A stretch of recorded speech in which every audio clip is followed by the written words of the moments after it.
Welcome home. I'm Dr.Thema, a minister, licensed psychologist, and sacred artist. And this is Homecoming, a podcast to facilitate your journey home to yourself. While I will provide weekly inspiration and mental health tips, this podcast is not the same as personalized therapy. I'm so excited you're on the journey. If you want to request specific topics or to submit a poem for me to read on the podcast, email me at homecomingpodcast@gmail.com. Also, to build our community, don't forget to like, subscribe, and share. Let's begin. Welcome home, Cojourners. I'm glad you're here for another episode, and I am so appreciative of this week's poem. It is entitled Reclaim Your History by Mills. My womb is not your amphitheater, not an ark to protect your masculinity. You wish you could be this free. I am a daughter. Behold the voice of God living in me. My voice. Robbed under velvety night stars, the badge on my chest failed to protect me. There was no leaping into action. I forget to remember. I used to love me. Dance to walking bass lines, ride horses into the sun. Where are you? The land has witnessed this before, watered by the blood of my ancestors. Their pain reaches root. Feel this land. Child born of September moon, you are being called home. Please touch this land. Alisa, come home. Sacred woman, what was stolen does not equal free. You are not cheap. You are not for sale. This land is alive. So are you. Daughter of the earth, pick up your sword. Inhale your essence. The world falls from its axis without you. Wield your flame. Raise the mantle, symbol of femininity bestowed upon you. Mothers, sisters, aunties, warriors, Amazonians, Zulu, monarchs, the divine, her majesty, she, her, we, you. Stand in the gaps of society. We are the thin line, the thick line, silent for too long. The best of you is living. I said the best of you is living. Fold your heart into the earth's armor. Hold on to your tenderness. Hold on to your love. Soft like tilled soil. Uterus fertile in concrete strength. Alchemy is you. Rest is your holiness. What was taken was never given. May your honey coat the earth. World peace is in the womb of a woman. Selah. Yes, yes, yes. Oh my goodness. Thank you so much for your incredible peace and testimony and affirmation and declaration. It is so necessary for us to be reminded of who we are. And we want to talk today on sexual trauma recovery. And I know that we have many sexual trauma survivors in our community of Cojourners. And I also am a sexual trauma survivor and so grateful to have this space where we can shatter shame and shatter silence and show up in solidarity with each other as we make this journey home. So there are many approaches and pathways to healing from sexual trauma. And in one of our prior episodes, we talk about embodied healing. And on today, I want to talk about cognitive restructuring. So shifting our thoughts. And I invite you to take a moment to tune in with sacred breath about what you survived, reflecting, knowing, being aware that the sexual trauma affected you, but it does not define you, that there is more to you than what was done to you, but what was done did and does have an impact. And so one of the approaches to healing is centered around cognitive processing therapy. And with that approach, we look at the ways in which we have made meaning in the aftermath of sexual trauma, the ways in which it has shifted the way we think about ourselves, the way we think about the world, the way we think about relationships. And while there are some aspects that have helped us to grow and survive, when we are honest in our reflection, we may become aware that some of the ways in which our thinking was altered has not served us, has created more difficulty for us or a sustained difficulty for us. And so we're going to think about some of the major themes that can show up in our thought life that as we heal and come home to ourselves, we want to challenge and shift and give ourselves permission to write a new script so we can understand where we are on this journey. And so there are 5 themes that we want to think about in terms of shifting our beliefs, first becoming aware of our beliefs, and then recognizing the beliefs that are distorted or dysfunctional, are irrational, are not realistic, but it is coming out of our trauma. And so the first thing we want to think about is safety. And many times as a sexual trauma survivor, you may come to believe that nothing is safe, that you are never safe, that you cannot trust anything or anyone. And so always being in that place of vigilance. So when I perpetually believe that everything and everyone is dangerous, it puts me in a permanent state of anxiety. And so then I am going through my life with a sense of terror, with a sense of hopelessness and despair. And it allows me to stay in that vigilant state. But when I'm in that vigilant state, I can actually miss out on moments of my life. I can miss out on opportunities. I can miss out on what is present because I am so focused on what might go wrong and who may hurt me. And then I can find myself really being trapped and closed off. And we know that when I'm in a perpetual state of anxiety, then I'm not even able to detect when there are actual threats, right? Because yes, there will be moments where things are dangerous, but I know some of you have gotten to a place where you can never trust your own radar because it's perpetually going off, right? And so then you start to say, well, because I think that everything is dangerous, I'm just going to ignore this alarm, or I'm going to live my life in constant warrior mode. Yes? And so we want to take a moment to honor that it makes sense that you have come to believe that everything or everyone is dangerous.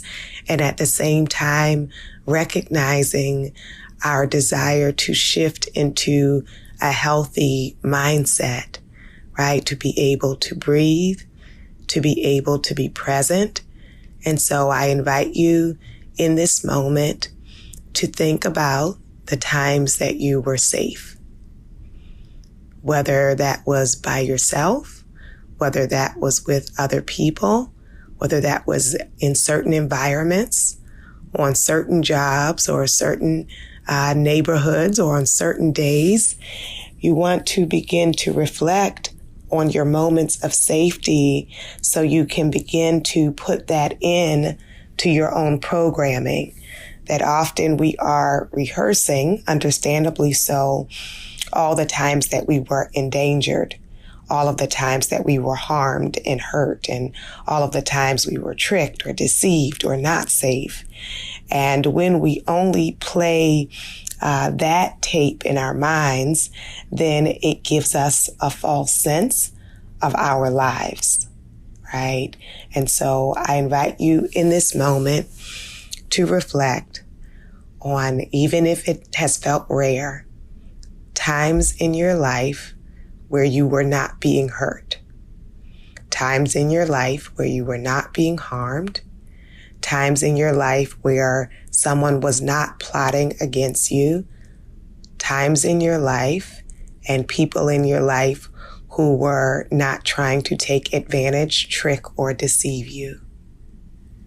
And as you reflect on those memories, to give yourself permission to believe that there can be more memories like that in your present, and there can be more memories like that in your future. So we're not dismissing that some things and some people are not safe. We are just giving ourselves the cushion, the space, the room to consider that safety and danger both exist in our lives, and we don't want to miss the moments of safety because we are fearful and dismissive and living in that constant state of anxiety. And so you have not been missing the truth that there is some danger in the world, and to begin to consider that it is not everywhere, all the time, all people. Yes? So as we just reflect on those moments when we were safe to breathe, when it was safe to be yourself, when it was safe to show up, and to consider that on the journey home. The second theme we want to think about in terms of shifting our beliefs is related to this issue of safety, and that one is trust. So when you are a sexual assault survivor, sexual trauma survivor, whether molestation, sexual assault, sex trafficking, we want to be mindful that it is a betrayal. So if the perpetrator was someone known to you, that is one type of betrayal. And even if it is a stranger, in our human experience, right, our understanding of humanity and the ways in which people are meant to operate, it is also a betrayal, right? Just a different type. So you want to consider the ways in which your trust has been harmed by people who manipulated you, people who pressured you, people who violated you. And as a result, to consider what has made it difficult in the present to trust people is often we don't trust our radar, right? So then it becomes, I'm not sure what are the warning signs.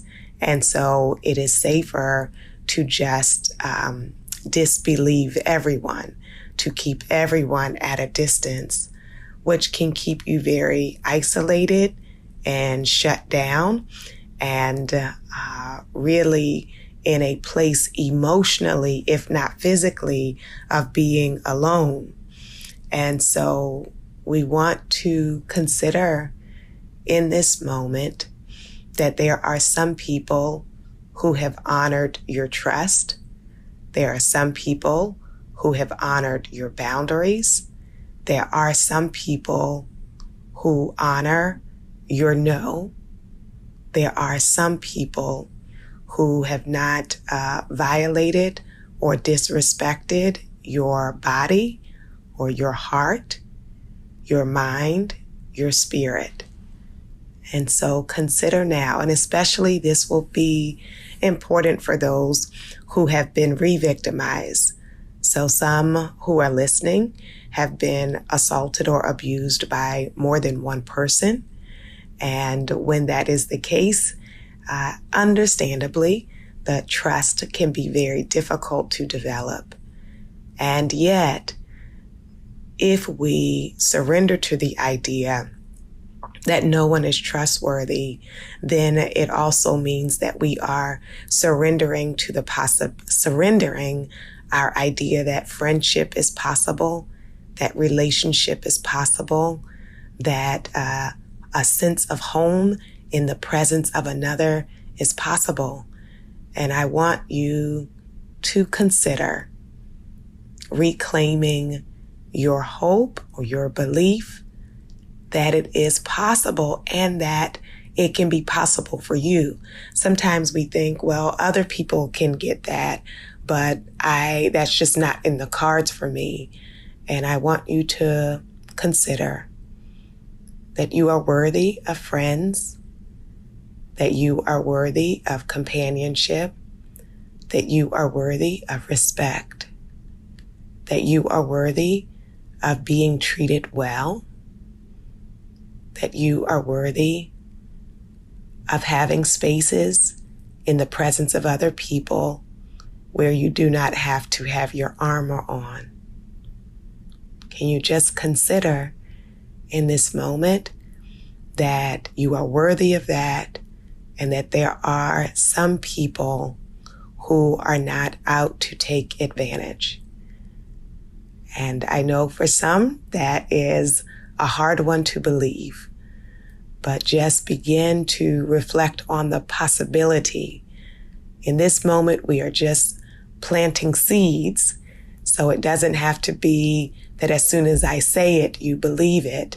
You're just considering, giving yourself permission to consider the possibility that what we have concluded in the aftermath of the violation may not be the complete truth, right? We are considering that the idea that no one will ever be trustworthy, that idea comes out of the trauma and can keep me from coming home to myself and can keep me shut down and locked away from other people. And there is the possibility of goodness for you, not only by yourself, but in the presence of others. We also want to look at our beliefs around power and around control. So in the aftermath of the violation, you may walk around with the negative thoughts that I have to be in control at all times, and if not, I will be hurt. And so some people in the aftermath of sexual trauma can become very controlling, very rigid with themselves, very controlling with other people. And that control, those control issues, one, it's a lot of labor for you. And two, it can sabotage your relationships. So I wonder if you can consider in the moment the ways in which your control issues have shown up. And we have a prior episode on control issues that you may want to check out to examine it more fully. But I invite you to consider, not only do you not have to control everything and everyone, but it's actually not possible. It's not possible. And I know that can be disappointing or frustrating to hear. And some of us try very hard to dictate what other people are supposed to be doing. And we want to really get to a place where we give ourselves freedom, and we also acknowledge the truth that it is not healthy nor possible to try to control everyone around you. So I invite you to take breath in this moment and consider, as a homework or an application, what are the controlling behaviors that you have been exhibiting as it relates to other people, and how can you invite freedom into that space? So have you been controlling with your coworkers? Have you been controlling with your partner? Are you a controlling friend? Are you even, I'm going to say, overly controlling when it comes to your children? Sometimes we don't prepare them for success or even confidence within themselves because we give them the message that they are not capable, right? And of course, their capacity and capability will vary with their age and their development. But there are parents who are so controlling that they are doing a disservice to their own children. Yes. So where are the control issues showing up for you? And to think about, how can I invite more freedom in that space? How can I, not in a harmful or harsh way, but how can I release some of that control on my job, in my friendships, in my relationships? Can I have some breath in there? Can I invite some liberation in there?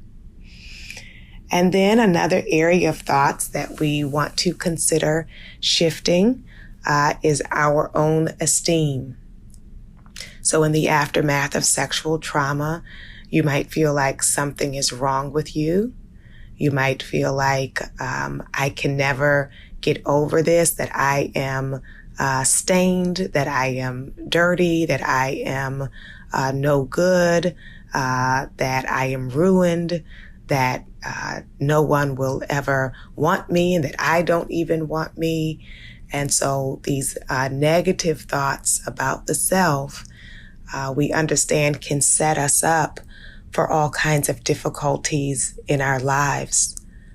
So what are the ways in which you have erased yourself, discounted yourself, diminished yourself, neglected yourself?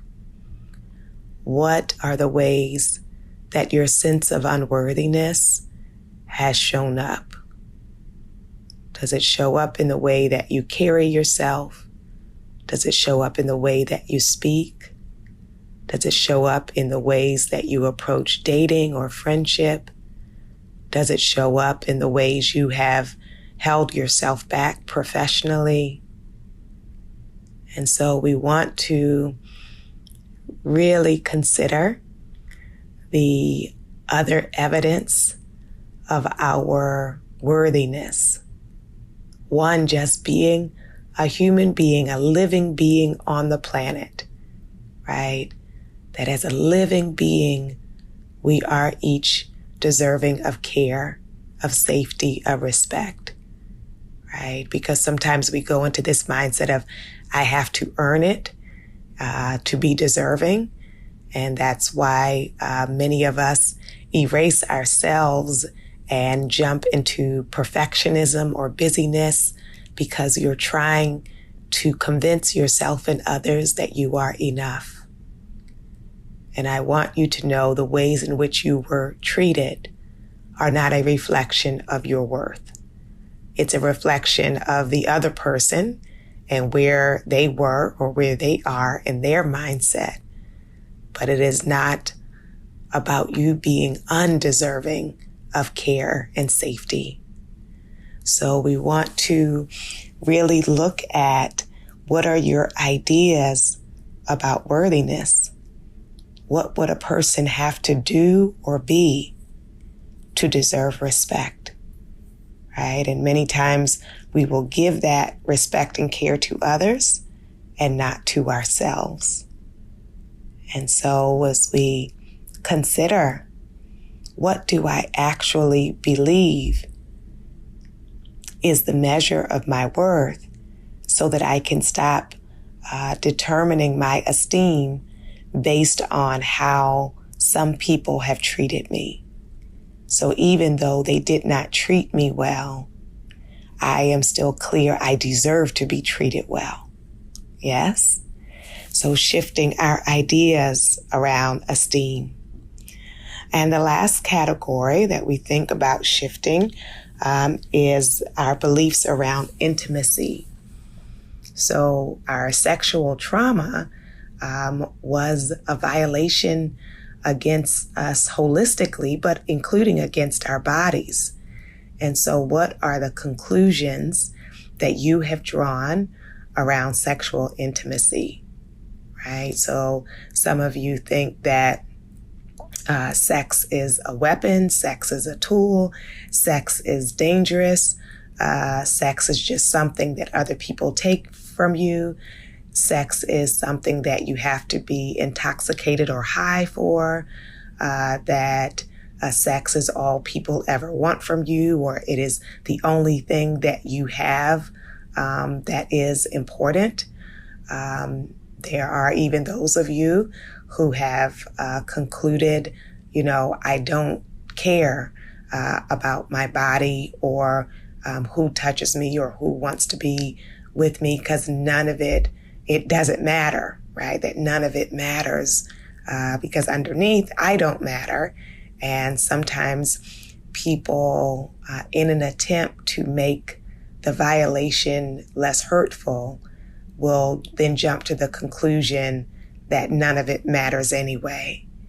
And so what have you convinced yourself, or what did the violation convince you about sex, about your body, about sexual intimacy, right? About the ways in which sexual intimacy can be healthy or unhealthy?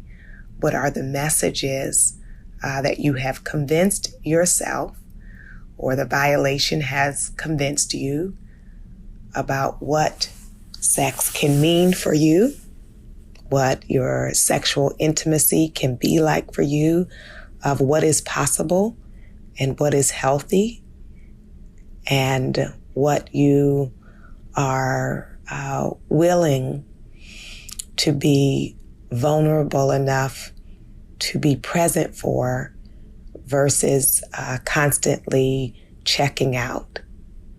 And so I invite you to consider that the violation is not sexual intimacy. The violation was a violation, yes? So I do not want to make my conclusions about intimacy based on something that was not consensual, based on something that was predatory, based on something that was violence, based on something that was built in deception or pressure. So all of those experiences happened, but that is not what mutual, consensual, affirming sexual intimacy is. And so in honesty, it may be that you have never experienced real, authentic, mutual, consensual sexual intimacy, right? Or when you have consented, you've consented and been checked out, or you've consented and used it for trade of like, if I'll do this so that they can give me something I want. But there is another realm possible where sexual intimacy can be pleasurable, consensual, mutual, and actually a place where you can be present, where it can be safe for you to be yourself and for you to be able to connect honestly with others in the present moment. So I just invite you in this moment to consider, even if I have never experienced it, I believe it is possible. And even if I have rarely experienced it, I want to remind myself that it is possible.